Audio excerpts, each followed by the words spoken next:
नमस्कार, आप सब कैसे हैं? तबीयत थोड़ी ठीक नहीं थी इसलिए कहानी नहीं डाल पाई, उसके लिए मैं हाथ जोड़ के क्षमा मांगती हूँ आप सभी से। आज की कहानी बहुत ही दिलचस्प है, इसलिए आप लोग बहुत तवज्जो के साथ सुनिएगा। कहानी सुनाने के पहले एक हमेशा की तरह एक कविता बोलना चाहूँगी। ख्वाबों की बस्ती से हूँ कुछ कर गुज़रने को, आँखों में चमक है लेकिन खाने को दाना नहीं। रूठ गई है मंजिल मगर हमें किसी ने पाला नहीं।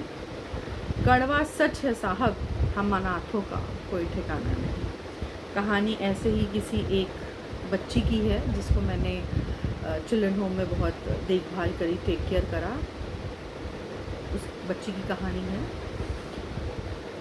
वो बच्ची अनाथों की तरह उसने जीवन जिया, सरकारी संस्था में रही, पढ़ी लिखी, अपने पैर पे खड़ी हुई। तो कहानी इस तरह से शुरू होती है कि बच्ची रेलवे स्टेशन पे मिलती है।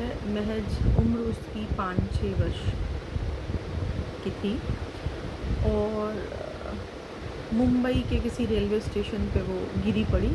जब उसे होश आया तो उसने हाथ लगाया अपने सर पे, तो बहुत खून बह रहा था। तो वहाँ के लोग, सीआरपीएफ वाले, चाइल्ड लाइन वाले उस बच्ची को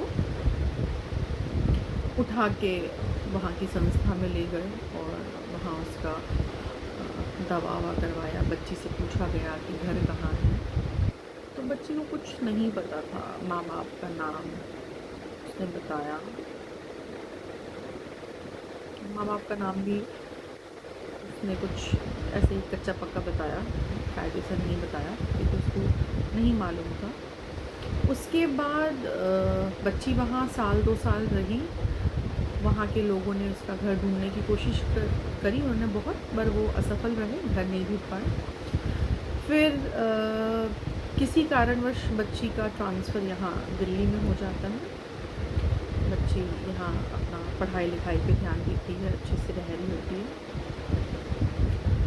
फिर मैं मिलती हूँ बच्ची से। बाकी लड़कियाँ लव अफेयर पे ध्यान देती हैं, ये बच्ची अपना खाली समय में पेंटिंग बनाना, art and craft, waste material से चीज़ें बनाना, पढ़ाई पे ध्यान देना। बहुत फोकस थी कि मुझे लाइफ में अपने पैर पे खड़ा होना है, कुछ करना है। वक्त बीतता गया, बच्ची बड़ी होती गई, पढ़ती गई।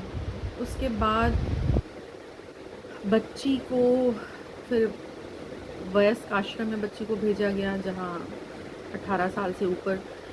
तो मैंने बोला कि मैंने उस समय उस बच्ची से बात की। मैंने बोला, बेटा तुम बाकी लड़कियों की तरह गप्पे नहीं मारती। उसने बोला, दीदी गप्पे मारने के लिए पूरी ज़िंदगी पड़ी है, पर अभी अगर मैं अपना भविष्य बना लूँगी, अच्छे नंबरों से पास होंगी, तो आप ही लोग मेरी तारीफ़ करोगे, प्राउड फील करोगे।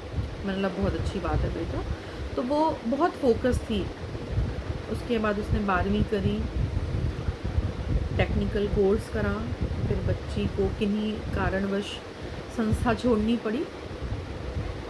तो बच्ची किराए पे रह रही थी और छोटा मोटा काम करके अपना जीवन यापन कर रही थी। कई कई दिन, क्योंकि कोई था नहीं, कई कई दिन बेचारी बच्ची ने भूखे काटा, भूखी प्यासी काटा। फिर बीच में उसे एक, कहते हैं सबको प्यार करने का अधिकार है, उसको भी किसी से प्यार हुआ जिसको वो पसंद करती थी। उसने भी सपने देखे कि मैं इसके साथ अपना घर बसाऊंगी। लेकिन दोस्त बहुत अच्छे होते हैं और दोस्त ही होते हैं जो आपके पीठ पे छुरा भोंकते हैं। तो उसकी जो बेस्ट फ्रेंड थी, उसने ही जिसको वो पसंद करती थी, जिससे वो प्यार करती थी, उससे उसने शादी कर ली। तो ये बेचारी बच्ची बहुत दिन तक तो डिप्रेशन में रही, सिर्फ रोती थी। इसको लगता था कि जीवन व्यर्थ है, मैंने जीवन में किसी को चाहा और वो भी मेरा नहीं हुआ, तो जी के क्या करना, जीवन तो बहुत यूज़लेस है। उसने आत्महत्या करने की भी कोशिश करी, लेकिन फिर उसे ख़्याल आया कि मैं मर भी जाऊंगी तो जिसके लिए मरूंगी उसे तो कोई फ़र्क नहीं पड़ता, तो मरना क्यों है, अपना जीवन जीना है। फिर बच्ची ने बहुत मेहनत करी। आज वो अच्छे से अपने फ्यूचर पे ध्यान दे रही है। 2-2 3-3 जगह वो ट्रेनर का काम कर रही है, आर्ट एंड क्राफ्ट टीचर का काम कर रही है, पेंटिंग का काम कर रही है, किराए पे कमरा लेके अच्छे से सरवाइव कर रही है। आज भी वो अपनी दिशा से भटकी नहीं है, अपने दिशा पे चल रही है, अपना जीवन यापन करती है। बीच-बीच में मेरे से बात होती रहती है, तो मुझे बहुत खुशी होती है क्योंकि उसके साथ की लड़कियों ने 18 साल में भाग के शादी कर ली। जैसे ही संस्था से बाहर निकली तो उन्होंने शादी कर ली, क्योंकि उनका उद्देश्य सिर्फ शादी करना था।